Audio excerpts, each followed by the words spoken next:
¿Qué tienen en común unas vacas muertas, los venenos de ratas y las medicinas para evitar los infartos? Ha sido bastante sorprendente percibir que muchas personas no tienen o tenían un amigo científico de confianza a quien hacerle sus preguntas. Me encanta que ustedes me hayan adoptado a mí. Mi nombre es Araceli Stuber. Soy ingeniera en biotecnología con especialidad en biología molecular. He trabajado haciendo análisis de química inorgánica, así como en el Instituto de Investigación y Desarrollo de Nuevos Medicamentos de una compañía farmacéutica, y por eso tengo experiencia preparando el material necesario para iniciar estudios preclínicos y clínicos que se utilizan para obtener una autorización regulatoria para un compuesto terapéutico. Eso a lo mejor les suena en chino, pero no, aunque sí les puedo hablar en chino, porque ya llevo 5 años viviendo en este país. 我的中文名字是许艾娜，我的专业是生物技术，我是在墨西哥出生的。我在这边做研究，以前在一个新药研究院待了2年，现在在一个基因公司很乐意的上班。Pero esa es otra historia. La realidad es que cuando muchas personas estudian de química o biología, todo les suena así, como lo que les acabo de platicar. Porque los nombres que se usan son complicados y tienen guiones y numeritos por todas partes. Pero no se preocupen, hoy van a aprender un poquito más de bioquímica y de método científico en español.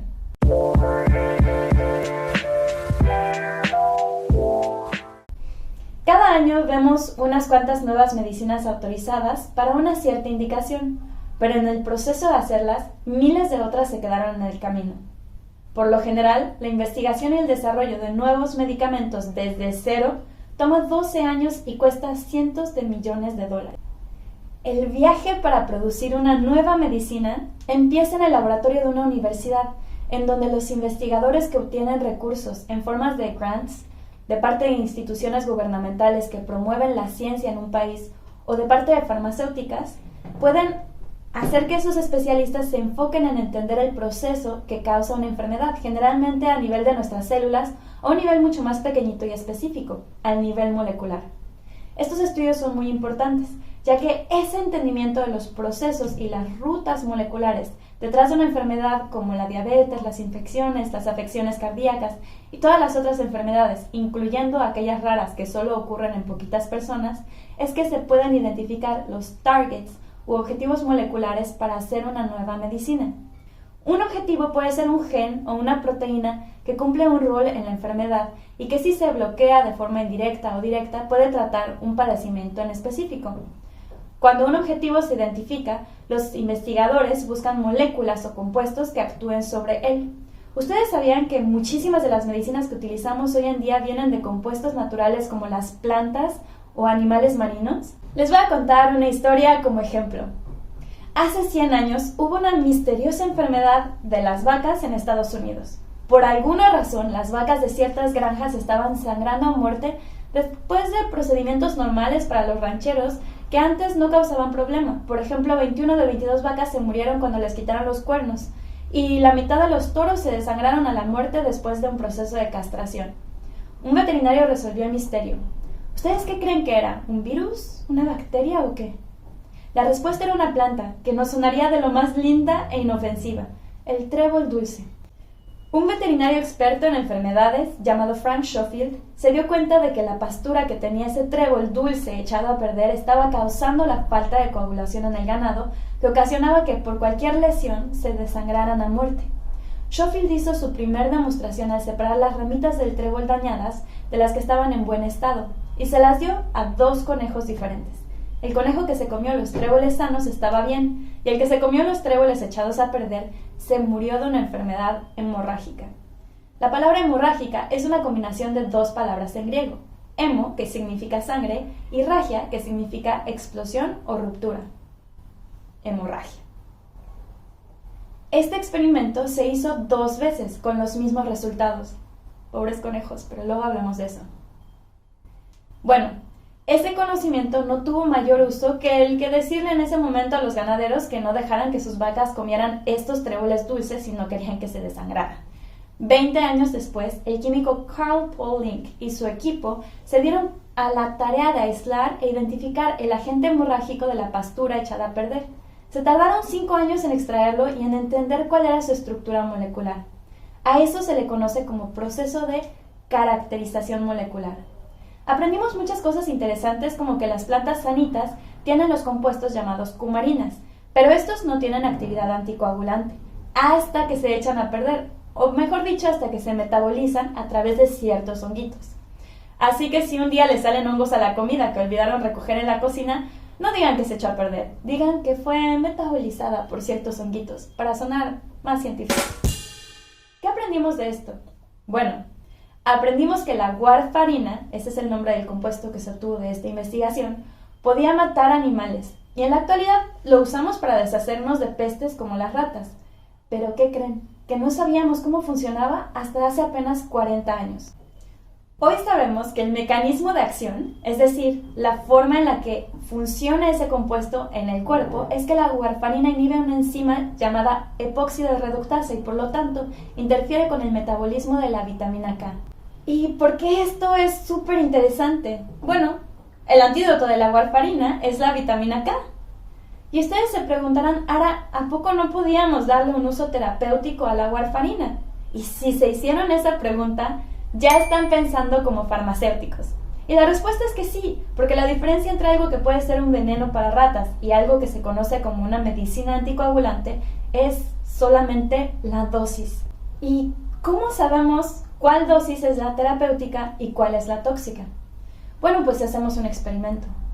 Antes de hablar de esto, quiero que sepan que amo a los animalitos y yo sabía que me iba a costar mucho trabajo en mi carrera experimentar con ellos. Ahora entiendo el proceso y les voy a compartir más o menos cómo va. Las primeras pruebas de toxicidad se llevan a cabo en células. Los investigadores obtienen datos iniciales de toxicidad y de eficacia terapéutica en unas cajitas especiales para cultivos celulares y todo el trabajo se hace en un laboratorio. Las células que usamos son tan especiales que se merecen un video aparte. Podemos obtener muchísima información de células, pero después es importante probar nuestras moléculas en seres vivos porque solo así podemos conocer cómo es que se absorbe, distribuye, metaboliza y excreta una sustancia en un cuerpo real. Es una etapa difícil porque se necesitan usar animales. Hay algo que muchas personas que no trabajan en esto saben, pero es difícil obtener los permisos necesarios para trabajar con animales en los experimentos y se tiene que justificar a detalle su uso. Para obtener permiso de hacer esto, se tiene que presentar una carta muy detallada al respecto de exactamente qué necesitas probar y por qué vas a usar la vida de unos animalitos para hacerlo, ante un comité de ética en un centro de investigación. Si un profesor llegara a ver algo equivocado que te haga malgastar la vida de un ser vivo o que le haga daño innecesariamente, no te dejan tener acceso a los animales. Siempre te dan recomendaciones para reemplazar o utilizar alternativas para reducir el número de animales en el experimento o refinar tus procesos para minimizar el sufrimiento de cada animal. Los animales de laboratorio provienen de un lugar especial llamado bioterio. Es como un criadero VIP. Y son desde peces cebra, hámsters, ratas y ratones y conejos hasta mamíferos grandes como cerdos o perros. Se suele empezar a hacer pruebas en animales pequeñitos y solo se avanza a siguientes etapas si es evidente que tenemos una sustancia que tiene el potencial de ser útil. En todo momento se busca hacer las cosas sin crueldad.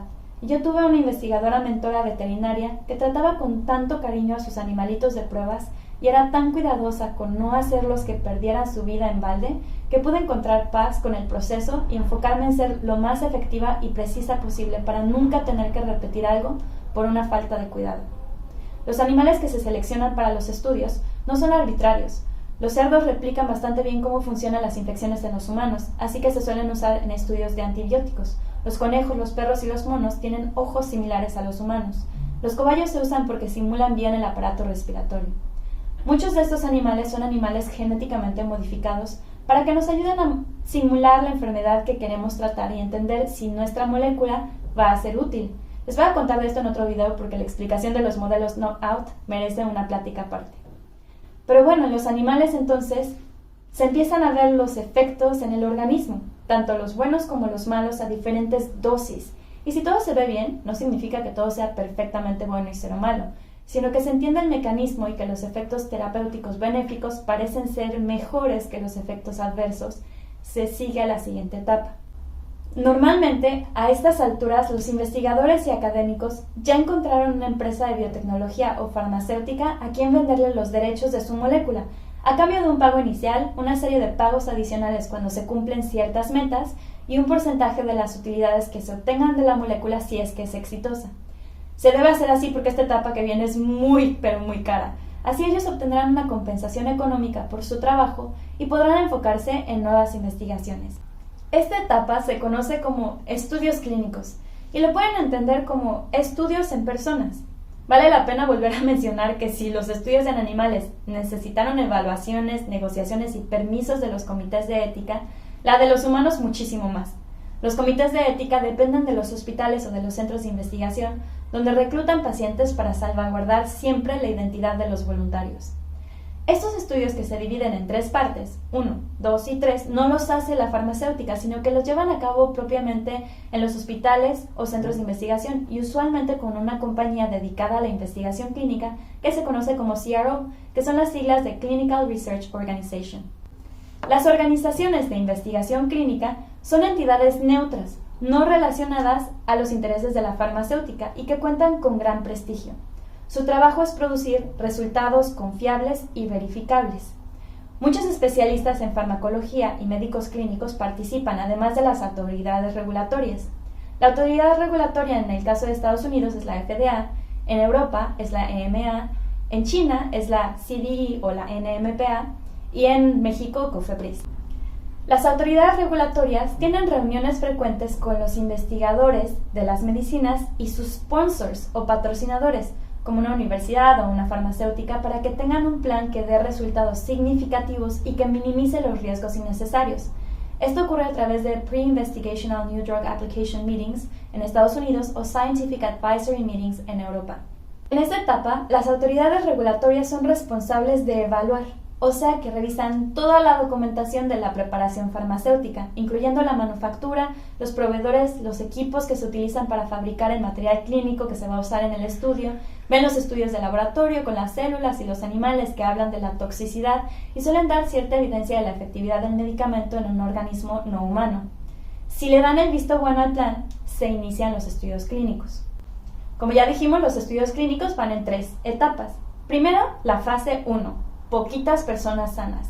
Luego la fase 2, poquitas personas enfermas de lo que se quiere tratar, pero no de otras cosas cuando es una medicina y cuando son vacunas en personas sanas. Por eso muchas veces se junta con la fase 1. Luego va la fase 3, en donde evalúan el medicamento en muchas personas enfermas o en el caso de las vacunas en personas que tienen comorbilidades. Siempre se ponen reglas acerca de los participantes en los estudios clínicos. En un inicio se suelen excluir niños o mujeres embarazadas, a menos de que sea un medicamento o una vacuna pediátrica o para las mujeres embarazadas, por ejemplo. Esto es porque el sistema inmune de los niños es diferente al de los adultos. No es solo como que los niños son adultos chiquitos. A nivel fisiológico, que es la ciencia que estudia a los seres vivos y cómo funcionan sus células, órganos y tejidos, son diferentes. Y se recopilan los datos con cuidado y paciencia. Si todo sale bien, y como el 98% de las medicinas que se proponen fallan en alguna de estas etapas, y se concluye que el medicamento sí es seguro y efectivo, y se entienden los mecanismos de acción, se le da una aprobación de mercado y se pueden vender. La autoridad regulatoria nunca invierte en hacerle las pruebas a ninguna medicina. Ellos no tienen por qué investigar. Ellos solo utilizan la información y las pruebas presentadas por la farmacéutica y la evalúan con mucho rigor para garantizar la seguridad de las personas. Ninguna farmacéutica haría pruebas nomás por gusto. Se hace porque es necesario. Se invierte muchísimo dinero y tiempo.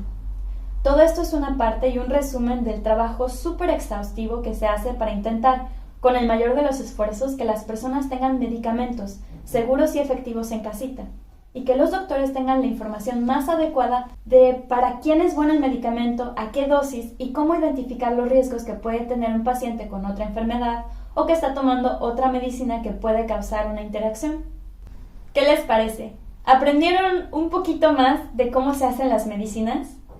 ¡Ay, lo olvidaba! La warfarina de la que platicábamos fue considerada un medicamento esencial que en la dosis correcta se utiliza como anticoagulante y ya ha ayudado a muchísimas personas a que no mueran de infartos. pero hoy gracias a los grandes esfuerzos de las personas que desarrollan medicinas, hasta tenemos cosas mejores.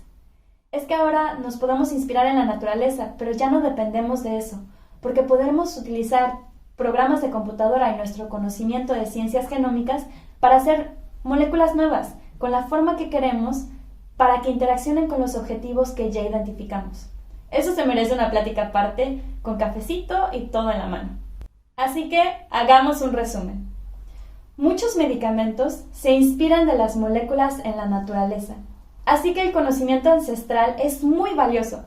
Luego platicamos más de eso si les interesa, aunque no necesariamente es mejor porque no tenemos tanto control sobre la cantidad y el número de ingredientes activos en una planta como los tenemos en una sustancia sintetizada. Hay procesos muy claros que nos ayudan a entender cómo ciertos compuestos pueden tener un efecto tóxico a una dosis y un efecto terapéutico a otra dosis. Para hacer una medicina se tienen que hacer estudios en células y en animales de laboratorio. Esta parte se conoce como preclínica y después se tienen que hacer pruebas en humanos. No hay nada que sea 100% seguro y 0% riesgoso, porque en realidad depende de su uso y de la dosis en la que se consuma.